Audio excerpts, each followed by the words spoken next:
Dan bila kata-kataku tak lagi bisa kau dengar, biarkan hatiku yang membisikkan hatimu. Dan bila kata-kataku tak lagi bisa menghentikan, biarkan hatiku yang membisikkan hatimu. Oke, balik lagi di Opsi Media TV bareng gue Eno Limucu. Dan saat ini di samping gue udah ada seorang singer-songwriter asik, penyanyi sekaligus penulis lagu yang di Agustus kemarin tuh baru batang rilis single judulnya Meski Tak Lagi Kau Dengar. Lagunya menarik banget dan lebih menarik lagi adalah kolaboratornya Albert Tanabe di sini. Halo semuanya. Doi kolaborasi sama dua nama besar di industri. Ada Denny Casmala sebagai produser musik dan ada Eros Chandra dari Selang Seven yang ngisi part gitarnya. Oke. Yeah. Be, lu sebenarnya kalau untuk bermusik udah sejak kapan? Karena kalau kita lihat di Spotify itu kan ya udah agak lebih dari 3 lah ya rilisan lo itu ya. Ya udah 3 lagu. Yang ini nih yang Meski Tak Lagi Kau Dengar single keempat. Nah, itu perjalanan musik lo berarti dari kapan sebetulnya? Maksudnya in a professional way. Kemarin itu kalau professional way setelah COVID lah. Setelah COVID itu pas lagi COVID itu 2021, 2021 ya, kayaknya 2021. Itu gue bertemu dengan Mas Denny Casmala dan beliau yang mengencourage gue untuk meneruskan karya-karya gue gitu. Jadi kira sampai 3 single sama Mas Denny. Oh itu jadi yang kemarin di rilis itu semuanya ada? Semua produsernya Mas Denny Casmala. Oh wow. Gitu. Ya. Berarti hitungannya masih baru lah ya, produk pandemi kan 2021 tuh. Terus pada akhirnya dirilis tuh debut lo, single pertama lo tuh yang mana? Single pertama itu waktu itu yang Tomorrow I'll Be Gone. Oke. Jadi pertama sih sebenarnya gue cuma mau merilis karya untuk inilah apa sih namanya legacy. Oke. Gitu. Gila. Dan kebetulan Tomorrow I'll Be Gone itu memang lagu yang gue personal banget itu tentang almarhum adik gue. Jadi gue niatin banget lah untuk itu supaya itu direkam gitu.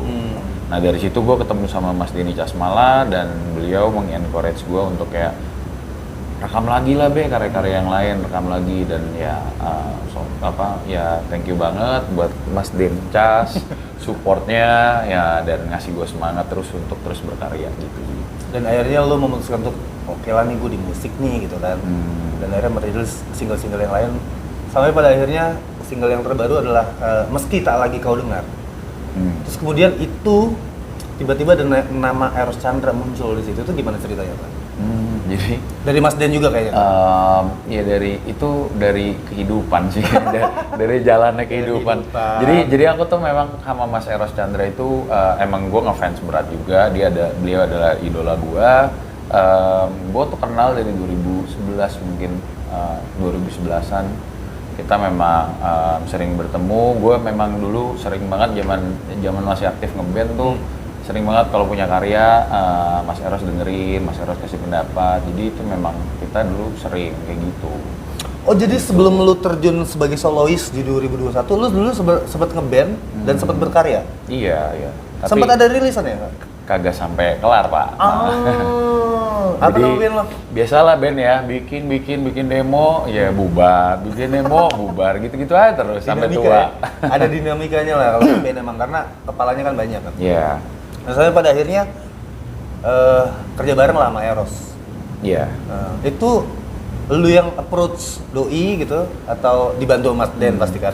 Sebenarnya waktu itu tuh memang pernah ada pembahasan. Karena kan gue posisi tuh waktu itu lah gue tidak tahu bahwa Mas Dencas juga ada berelasi dengan Mas Eros. Mas Dencas juga nggak tahu gue berelasi dengan Mas Eros sampai itu di lagu ketiga kita kalau nggak salah, lagu kedua apa ketiga kita lagi ngobrol-ngobrol baru tahu gitu loh. Nah kita sempat ada omongan iseng tentang wah mungkin one day Mas Eros mau ngisi kali ya gitu loh.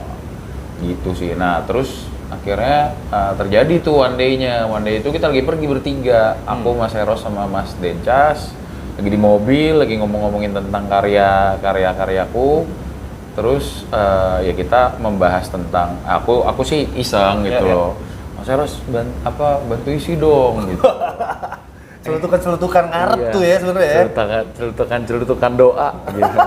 Dijawab sama Mas Erosnya dengan serius gitu. Oh gitu. Jadi, nah, tapi kan kalau kita dengerin nih gitu, maksudnya single terus kita lagi kalau denger tuh emang kental banget Sheila on 7 gitu. Ada partnya Eros ngasih sumbangsih untuk proses kreatif gak?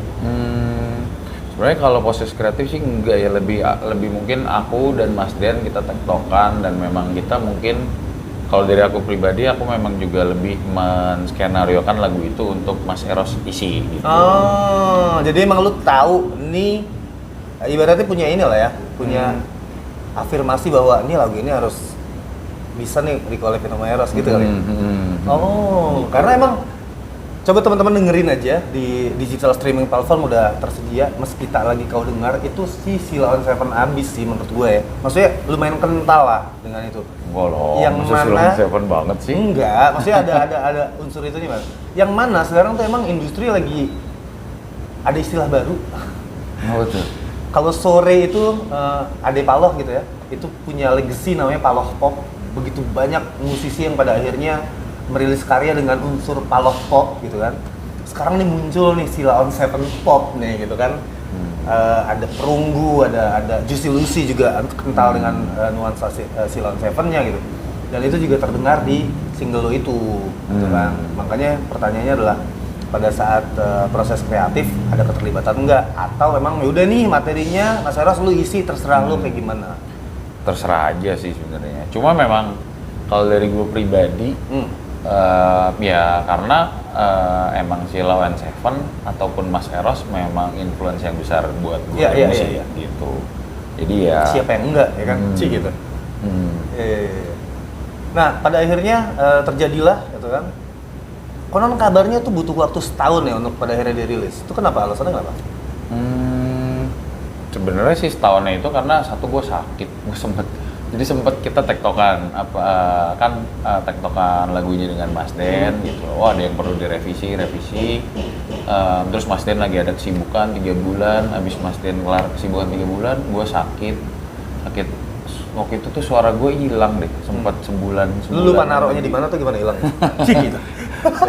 Jadi nggak bisa ngetek. Nah, terus akhirnya baru terakhirnya di tag tuh ya hampir setahun lah prosesnya. Gue inget itu tuh ngetek di Jogja tuh kita lagunya beres tuh sebenarnya dari Desember 2023 kalau nggak salah. Gitu. Tapi baru pada akhirnya dirilis di Agustus 2024 ya. Jadi lebih ke technical issue lah. Bukan karena kenapa-napa gitu. Nah, enggak. Pertanyaannya adalah setelah ini kan pada akhirnya lo dapat lampu sorot yang lumayan lah ya gara-gara single ini nih gitu kan. Karena emang lagunya bagus. Terus kemudian ada nama besar Erosnya dan Mas Den-nya juga di situ gitu. Jadi lumayan menarik perhatian teman-teman media, lumayan menarik perhatian pendengar gitu. Apakah ini pada akhirnya membuka lo untuk oke deh, gue serius kayaknya di musik nih gitu. Jadi yang tadinya niatnya cuma gue rekaman cuma meninggalkan legacy, pada akhirnya udah gue berkarya nih atau gimana? Iya, sekarang sih target gue ke depan gue punya rencana untuk merilis mini album itu mungkin di awal tahun depan, Januari atau Februari. Jadi ada 4 materi lagu yang akan gue rilis bersamaan. Nah, di posisi itu sekarang mungkin kalau teman-teman dengar lagu-lagu gue sebelumnya agak apa ya namanya berbeda-beda lah mungkin. Karyanya mungkin benang merahnya gitu loh. Kalau yang nanti ke depan ini mungkin akan udah lebih jelas lah tentang siapa gue dan lagu gue gitu. Jadi warna sesungguhnya dari seorang Albert Tanabe itu bakalan dikemas di EP yang akan datang. Yes, kurang lebih gitu. Boleh di-spill nggak judulnya apa kira-kira? Terus dirilis kapan? Jagoannya di album itu Walau Untuk Sementara. Kalau yang ini lagu Meski Tak Lagi Kau Dengar itu lagunya tentang percintaan. Yang ini juga tentang percintaan, tapi untuk selingkuhan. Ini dari pengalaman pribadi lo ya?